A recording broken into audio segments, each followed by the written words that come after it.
Je nais seul, je vis seul et je meurs seul.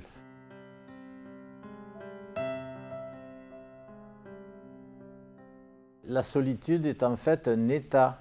Et c'est un état contre lequel je ne peux rien, puisque je suis seul à ressentir mes émotions. Je suis seul alors, à éprouver, y compris mon sentiment de solitude. Et c'est là que je fais la distinction donc, entre l'état de solitude qui me semble inévitable et le sentiment de solitude qui est en fait cette angoisse de solitude qui me pèse et qu'on peut aussi parfois appeler angoisse d'abandon. Le sentiment de solitude est quelque chose que j'éprouve ou que je n'éprouve pas. Et dans la mesure où ce sentiment de solitude ne dépend en fait et en définitive que de moi, j'y peux quelque chose, bien sûr. Hein? Alors je suis seul, c'est vrai, mais en réalité, je ne suis pas seul non plus. Alors j'ai bien aimé aussi cette expression, je suis seul dans mes chaussures, mais je ne suis pas seul sur le chemin. Et je complète en disant que ce chemin, c'est d'autres qui l'ont tracé, et qu'à partir du moment où ce chemin existe et que je chemine avec d'autres sur ce chemin, je suis en train aussi, comme le disait le poète Machado, en train de fabriquer, de construire, de faire ce chemin, puisque le chemin, il se fait en marchant. Hein? Donc en marchant, je fais le chemin, et j'ai quand même cette option, c'est soit je continue à suivre ce chemin que d'autres ont tracé avant moi, et je continue donc à le confirmer, à le certifier, à le solidifier. Soit je peux aussi, un jour, peut-être, bifurquer.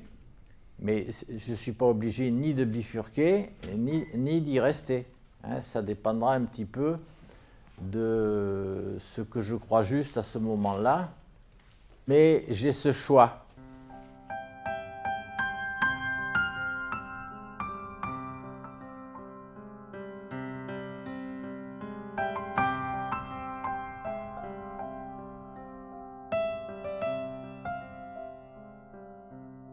Si je me sens seul, effectivement, je n'existe plus, puisque je n'existe que par mes relations avec les autres. Je n'existe que dans le regard des autres. À la limite, même si ces autres personnes me persécutent, me font du mal, elles me donnent une existence.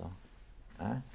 Alors que, bien sûr, si elles me reconnaissent, et c'est ce sentiment de reconnaissance qui se fonde sur ce sentiment de solitude. J'ai besoin de reconnaissance.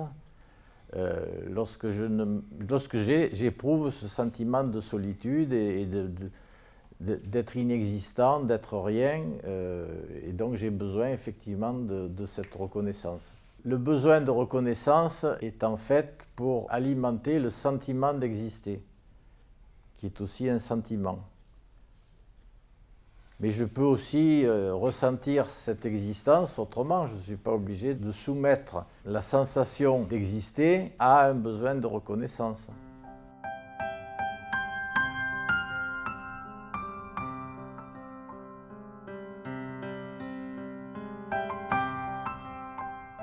Mon idée en tout cas, hein, c'est pas que j'ai à me débarrasser de quelque chose, c'est au contraire que je vois ce quelque chose.